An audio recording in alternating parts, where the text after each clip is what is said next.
दोस्तों, क्या KL Rahul Lucknow super giants का साथ छोड़ने वाले हैं? और क्या केएल राहुल अब हमें दोबारा कभी भी लखनऊ सुपर जायंट्स की जर्सी में नजर नहीं आएंगे? और क्या आईपीएल 2025 में केएल राहुल एक नई आईपीएल टीम के साथ जुड़ने वाले हैं? ये सवाल मैं आपसे इसलिए पूछ रहा हूं क्योंकि अभी के समय में क्रिकेट वर्ल्ड में केएल राहुल के एक बयान ने सनसनी मचा रखी है, जिसको सुनने के बाद आप भी थोड़े से हैरान हो जाओगे, क्योंकि जो बात उन्होंने कही है वो बहुत तगड़ी बात कही है। और वो किसी अरे गहरे इंसान को लेकर ये बात नहीं कही है, बल्कि लखनऊ सुपर जायंट्स के ओनर संजीव गोयनका को लेकर किया है। और इस बयान के बाद काफी सारी कंट्रोवर्सी भी क्रिएट हो गई है। और जैसा कि आप सबको पता है कि आईपीएल 2025 को शुरू होने में अभी काफी लंबा समय बाकी है, मतलब ऑलमोस्ट 7 महीने तो बाकी है ही। लेकिन हमें पिछले 1-1.5 महीने से ही आईपीएल 2025 को लेकर हर रोज एक ना एक बड़ी न्यूज सुनने को मिल ही रही है।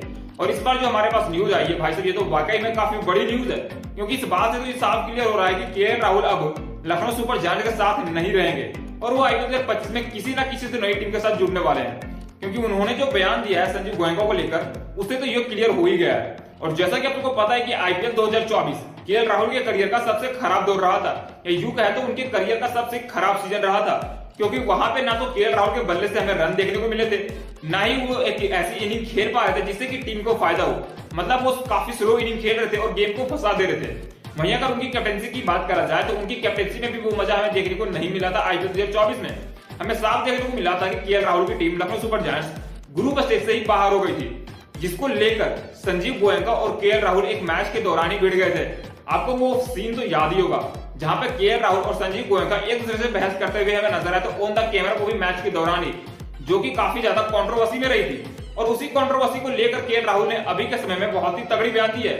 दरअसल एक इंटरव्यू के दौरान जब केएल राहुल को उस इंसिडेंट के बारे में पूछा गया कि उस समय क्या हुआ था जिसके कारण संजीव गोयनका आप पर भड़कते हुए नजर आए थे, तो केएल राहुल ने संजीव गोयनका को लेकर कहा कि हमारे जितने भी ओनर्स हैं, या यूं कहे तो आईपीएल के जितने भी मालिक हैं, वो एक बिजनेस बैकग्राउंड से आते हैं और उनको क्रिकेट के बारे में पता नहीं होता कि कौन प्लेयर कैसा खेलता है, किस प्लेयर की क्या वीकनेस है, किस प्लेयर की क्या स्ट्रेंथ है। और हम सबको पता है कि किसी भी प्लेयर के लिए हर दिन अच्छा नहीं होता। आज कोई रन बना रहा तो हो सकता है कल 10 दिनों तक वो रन ना बनाए। किसी के लिए एक साल बेहतर हो सकता है तो किसी के लिए एक साल बेहद ही खराब हो सकता है। लेकिन हमारे जो मालिक होते हैं, या यूं कहे तो हमारे जो टीम के मालिक होते हैं, उनको बस स्टैट्स दिखाया जाता है, जो कि वो ऑप्शन के दौरान देखते हैं और वो खिलाड़ी को उसी बेसिस पे लेते हैं कि भाई साहब इनका स्ट्राइक रेट कितना बेहतर है, या कहे तो इसका एवरेज कितना बेहतर है। मतलब वो वहां पे स्टैट्स देखकर प्लेयर्स को खरीदते हैं और उनको ये लगता है कि उन्होंने काफी बड़ी अचीवमेंट कर ली है, मतलब इस तरह के खिलाड़ी को अपनी टीम में शामिल करके। पर शायद उन्होंने कभी भी उस खिलाड़ी को देखा नहीं होता है खेलते हुए कि वो किस तरह से खेलते हैं, किस कंडीशन में खेलते हैं, किस सिचुएशन के हिसाब से उन्होंने रन बनाए हैं। इसलिए उनको कुछ अता पता नहीं होता है और वो हर प्लेयर से वही चाहते हैं जो वो स्टैट्स में देखे हुए रहते हैं। इसीलिए उनके बीच में और हमारे बीच में एक बहस हुई थी छोटी मोटी, जो कि बहस नहीं थी, एक सुझाव था, जहां पे हमने उनको समझाने की कोशिश करी थी कि हर प्लेयर के लिए दिन अच्छा नहीं होता, वो भी हर दिन। हर प्लेयर के लाइफ में एक डाउनफॉल आता है और एक कभी कभी पीक मोमेंट भी आता है, जहां पे प्लेयर्स रन बनाते हैं तो कई प्लेयर्स स्ट्रगल करते हुए में नजर आते हैं। हमने ऐसा कई बार देखा कि कई खिलाड़ियों के साथ ऐसा रफ फेस हमें देखने को मिला है, चाहे आप विराट कोहली की ही बात क्यों ना कर ले, रोहित शर्मा की ही बात क्यों ना कर ले, शिखर धवन की ही बात क्यों ना कर ले, एमएस धोनी की बात क्यों ना कर ले, यहाँ तक कि आप सचिन तेंदुलकर की बात ही कर ले। मतलब हर एक खिलाड़ी जो कि अपने टाइम पर पीक में रहा है और काफी लंबे समय तक अपने फॉर्मेट में राज किया है, उनके तो अपने देश के लिए खेला है, उनके लाइफ में भी एक डाउनफॉल हमें देखने को मिला है। तो उनको ये नहीं पता होता कि किस प्लेयर की क्या वीकनेस है और किस प्लेयर को किस तरह की कंडीशन सूट करती है और किस तरह प्लेयर खेलते हैं। बस उनको स्टैट्स दिखाया जाता है ऑप्शन के दौरान और वो सिर्फ स्टैट्स को देखकर ही प्लेयर को खरीद लेते हैं। और इसीलिए उनको ये उम्मीद रहती है कि जिस स्टैट्स के साथ हमने इस प्लेयर को खरीदा है, वो उसी स्टैट्स के साथ वो हमें टीम के लिए परफॉर्मेंस देता हुआ दिखेंगे। लेकिन हमेशा तो ऐसा नहीं होता। और इसी को लेकर मेरे बीच और संजीव गोयनका सर के बीच एक छोटी सी बातचीत हुई थी।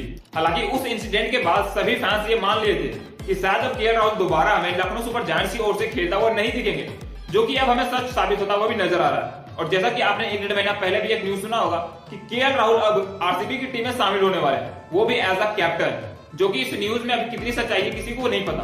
बट केएल राहुल का इस मौके पर इस तरह का बयान आना, वो भी अपने ओनर के खिलाफ, भाई साहब बहुत कुछ बयां कर जाता है। और इससे तो एक बात क्लियर हो ही गया कि शायद केएल राहुल हमें आईपीएल 2025 में अपनी टीम यानी कि लखनऊ सुपर जायंट्स की ओर से दोबारा खेलते हुए नजर नहीं आएंगे। हालांकि केएल राहुल ने बिजनेस के बहाने ही सही, बट उनको टारगेट तो जरूर किया था। दोस्तों, आपको क्या लगता है कि केएल राहुल आईपीएल 2025 में किस टीम के साथ खेलने वाले हैं? हमें कमेंट करके बता सकते हो। और अगर आपको भी लगता है कि लखनऊ सुपर जायंट्स का साथ वो छोड़ने वाले हैं, तो भी आप हमें कमेंट करके बता सकते हो।